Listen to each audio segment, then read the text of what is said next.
Before we bring you the next story, a warning: the details are disturbing and graphic. And while many people have been horrified from some of the details emerging from the investigation into alleged sexual abuse at the hands of Canadian junior hockey players, ex-players and media members are starting to speak out that these incidents are just the tip of the iceberg.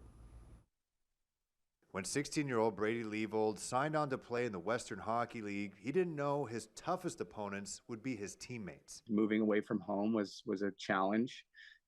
And all of a sudden, I'm in this new community, living with a new family and far away from home, and supposed to be living out my dream, but it turned into a nightmare very quick. Under normal circumstances, hazing is a one-night event, but Leavold says it lasted the entire season. After practices, being in the shower, multiple guys coming with industrial-sized bottles of bleach and dumping it all over me and in my eyes and mopping me and poking me with broomsticks, and being locked in the sweat box in the bathroom on the bus with multiple other guys on the team who were rookies as well, with no clothes on. And one time I was in the bathroom for 5 hours naked. And when he wasn't the subject of abuse during hockey operations, Leavold says young girls were the target after hours. A couple of the guys on the team had set up a webcam with a laptop that was hidden in the room and broadcast a video out to every player on the team on back what was called MSN Messenger.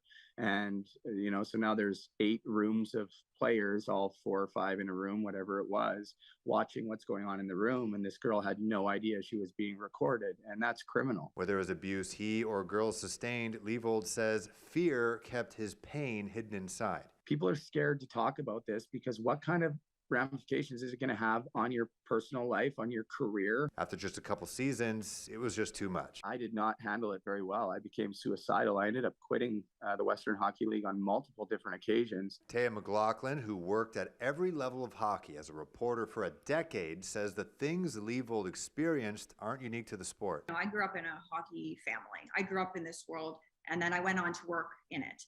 And I don't think it was until I actually exited that industry that you really actually understand how bad it is. MacLaughlin, now in PR, says the recent investigations over alleged sexual assaults involving Canadian junior hockey players has brought a slew of confessions to her inbox, indicating that the code of silence, among other aspects of hockey culture, need to change. I'm not the first one to say this, but there's absolutely a lack of diversity, which is likely where a lot of these issues are stemming from. Get more women on there, like minorities, not just in, leadership obviously to start, but like across the board, playing and like at the grassroots level. While Hockey Canada has mapped out how it plans to change its ways in the future, Leavold, who now works with young players like he once was, says he's putting matters into his own hands. I teach gratitude. I teach what it's like to be grateful just to be able to play this game, and that it's not a God-given right. And just because you play this game at any level doesn't make you any more special than the next person.